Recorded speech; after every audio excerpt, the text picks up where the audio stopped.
SSC CGL 2022 के forms आ चुके हैं और हम ये बिल्कुल नहीं चाहते कि यहाँ पर फॉर्म भरते हुए कोई भी गलती हो, इसलिए हम स्टेप बाय स्टेप समझेंगे किस प्रकार से ये फॉर्म भरा जाना है और सबसे जरूरी चीज कहाँ पर वो गलतियां होती हैं, उन गलतियों को हम ना करें।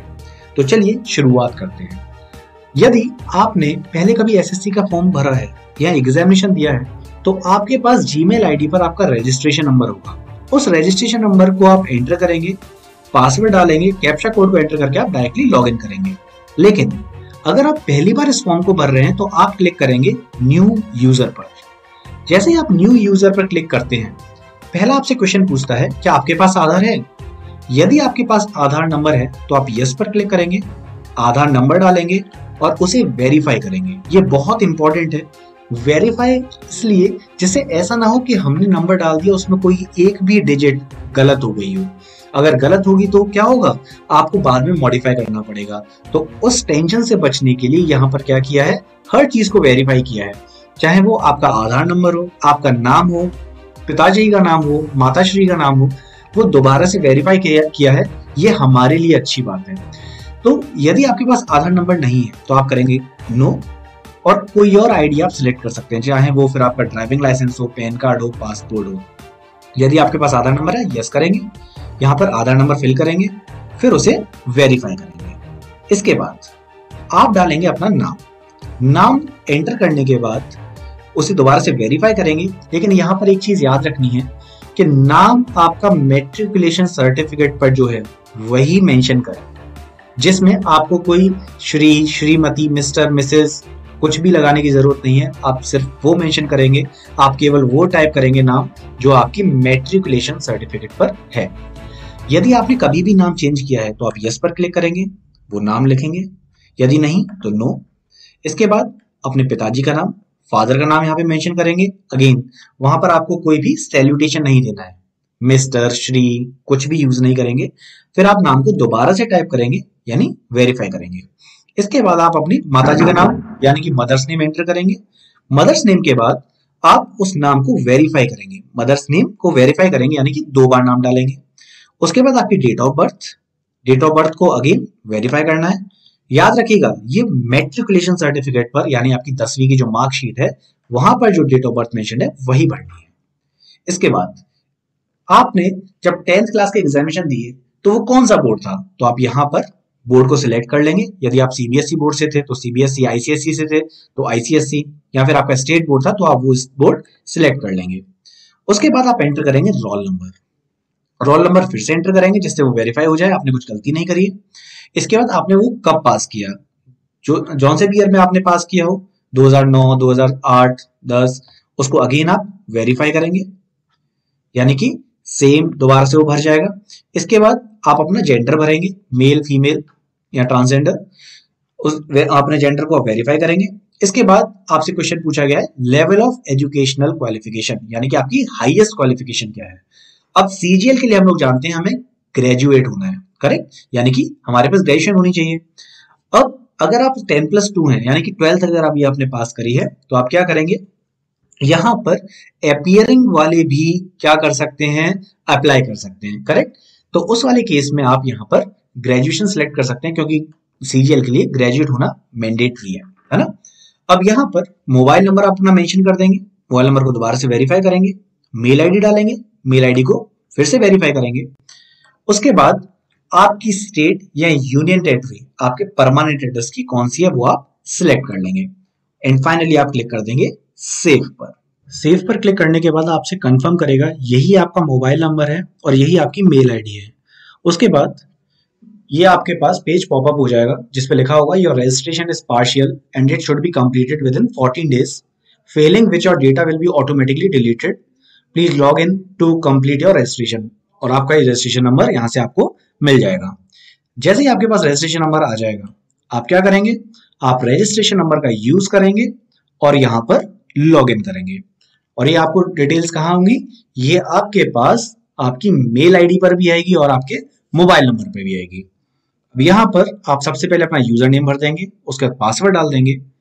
पासवर्ड जब आप फिल कर रहे होंगे पहली बार तो पासवर्ड पहले तो आपके पास मेल पे आया है, उसके बाद पासवर्ड आपको अपना क्रिएट करना पड़ेगा। अब पासवर्ड जो आप क्रिएट करेंगे उसमें याद रखिएगा कि पासवर्ड में आपको कम से कम 8 डिजिट्स का पासवर्ड रखना है, जिसमें से आपके उसमें टोटल 8 कैरेक्टर हैं, जिसमें एक आपका अपर केस में होना चाहिए, एक स्पेशल कैरेक्टर होना चाहिए, एक नंबर होना चाहिए। फॉर एग्जाम्पल मैं एक उदाहरण देता हूं।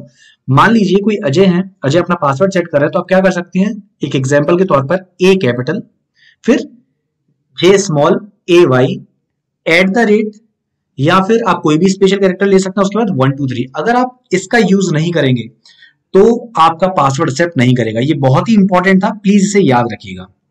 इसके बाद जो भी कैप्चा कोड दे रखा है आप उसे एंटर करेंगे और आप लॉग इन करेंगे। जब आपकी सारी चीजें भर चुकी हैं, आपके पास यहां पर शो करेगा आपका एसएससी सीजीएल 2022 वाला फॉर्म। अब यहाँ पर ये आपकी एप्लीकेशन डेट 17/9/2022, एप्लीकेशन की एंड डेट 8 अक्टूबर 2022, ये सब डिटेल्स आएंगी। यहाँ पे आपको कहाँ जाना है, सीधे अप्लाई के ऊपर। अप्लाई में जब आप जाएंगे तो यहाँ पर आप आगे प्रोसीड करेंगे, आप सीधे यहाँ पर क्या करेंगे, अब आप सेंटर फिल कर देंगे। जब आप सेंटर सिलेक्ट कर लेंगे, सेंटर सिलेक्ट करने के बाद आप आगे बढ़ेंगे और आपसे पूछेगा क्या आप एक्स सर्विसमैन हैं। यदि हैं तो आप यस करेंगे, डिटेल्स भरेंगे, यदि नहीं तो आप नो कर देंगे। इसके बाद आगे आप बढ़ेंगे, जैसा आपने फॉर्म भर रखा है उस हिसाब से यहाँ पर शो होता रहेगा। क्या आप post of junior statistical officer के लिए अप्लाई करना चाहते हैं, यदि करना चाहते हैं तो यस या फिर नो। अगर आप कर रहे हैं तो प्लीज ये जरूर चेक कर लीजिएगा क्या आप उसके लिए एलिजिबल हैं, है ना। तो इसके बाद आपसे पूछेगा वेदर सीकिंग एज रिलैक्सेशन, क्या आपको एज में रिलैक्सेशन चाहिए। यदि चाहिए तो यहाँ पर आप फिर सिलेक्ट करेंगे कि आप किस हिसाब से आप एज रिलैक्सेशन मांग रहे हैं। यदि नहीं तो आप नो सिलेक्ट करेंगे। इसके बाद आपसे पूछेगा हाईएस्ट क्वालिफिकेशन। हाईएस्ट क्वालिफिकेशन किसी की एमटेक हो सकती है, किसी की बीटेक हो सकती है। तो जो भी आपकी हाईएस्ट क्वालिफिकेशन है वो आप यहाँ पर सिलेक्ट करेंगे। हाईएस्ट क्वालिफिकेशन सिलेक्ट करने के बाद आप लोग आगे बढ़ेंगे और यहाँ पर आप क्या करेंगे, डिटेल्स एंटर करेंगे।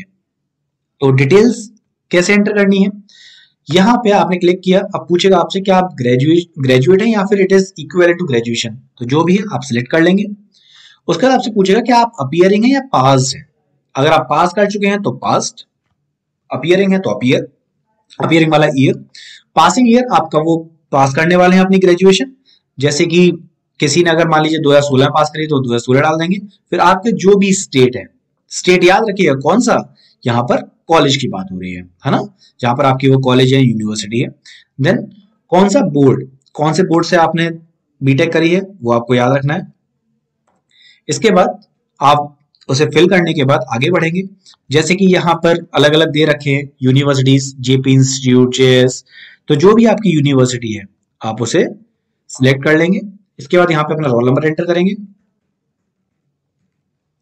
देन उसके बाद आपके परसेंटेज पूछेगा। अगर आप यहाँ पर स्टेटस आपने अपियरिंग डाल रखा है तो आपसे परसेंटेज नहीं पूछेगा। तो जो भी आपके परसेंटेज थे आप वो मेंशन कर सकते हैं। परसेंटेज मेंशन करने के बाद आप सीजीपीए, अगर आपने आपकी जो मार्कशीट्स हैं उसमें परसेंटेज है तो आप परसेंटेज डालिए, अगर वहां पे सीजीपीए है तो आप सीजीपीए डाल देंगे। इसके बाद हम लोग आगे बढ़ते हैं। इसमें पूछ रहा है do you want to make your personal information available for accessing job opportunities in the terms of so and so. तो यदि आप हाँ करना चाहते हैं तो यस या फिर नो। इसके बाद ये आपकी डिटेल्स ऑटोमेटिकली फिल्ड आएंगी और यहां पर अब आपसे फोटोग्राफ और सिग्नेचर अपलोड कराएगा, जो कि पहले नहीं था। तो यहाँ पे आप क्या करेंगे, यहाँ पर आप फोटोग्राफ चूज करेंगे, लेकिन याद रखिएगा ब्लर्ड फोटोग्राफ और सिग्नेचर ना यूज करें, आपका फॉर्म रिजेक्ट होने के चांस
रिजेक्ट होने के चांसेस बने रहेंगे।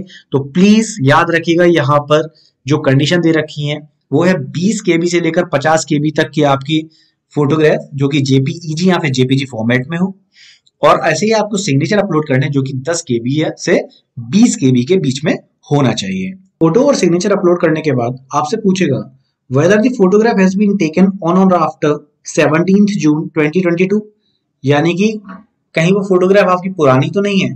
तो यहां पर आप बता देंगे कि हाँ, ये जो फोटोग्राफ है ये 17 जून या उसके बाद क्लिक करी गई है, यानी कि ये आपसे पूछता है इन शॉर्ट लेटेस्ट फोटोग्राफ है भी कि नहीं। तो आप यहाँ पे आप यस क्लिक कर देंगे क्योंकि आपकी लेटेस्ट फोटोग्राफ है, आप लेटेस्ट फोटोग्राफ ही यूज करिए। उसके बाद आप ये सारे टर्म्स और कंडीशन पढ़ लेंगे।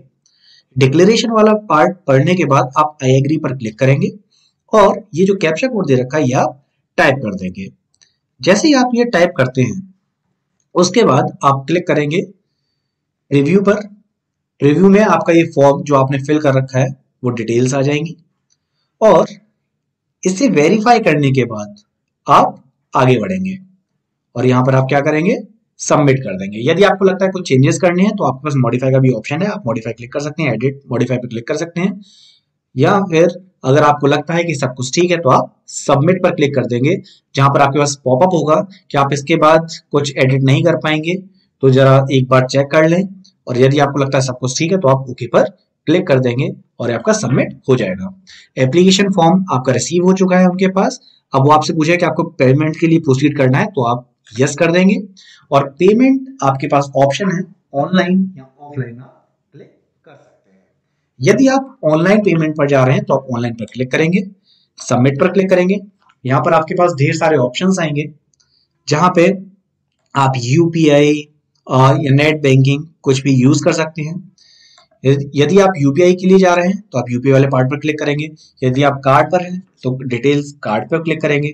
यहाँ पर इवन आप क्यूआर कोड का भी यूज कर सकते हैं जो कि ज्यादा इजी रहता है, करेक्ट। उसके बाद आप जब डिटेल्स भर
आपके पास पेज पॉपअप हो जाएगा, आपके मेन पेज पर आप आ जाएंगे।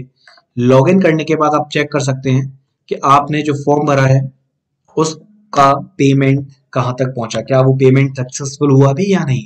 तो यहाँ पर आप बढ़ेंगे आगे, अप्लाई आप कर चुके हैं, इसमें आप पेमेंट स्टेटस पर क्लिक करके देख सकते हैं। तो जैसा कि आप यहाँ पे देख पा रहे हैं कि पेमेंट आपका सक्सेसफुल हो चुका है ना। तो यहाँ पर आपका काम पूरा हो गया है। अब इस तरीके से आप इस फॉर्म को भर सकते हैं और आपको दोबारा से मॉडिफिकेशन की जरूरत नहीं पड़ेगी। कहीं आपने कोई गलती नहीं करी है, वेरीफाई आपने दो बार कर लिया है, आपने नाम भरा उसके बाद वेरीफाई किया यानी कि आपने 2 बार डिटेल्स भरी हैं, तो इस तरीके से आप फॉर्म अप्लाई कर सकते हैं। All the very best for your examination.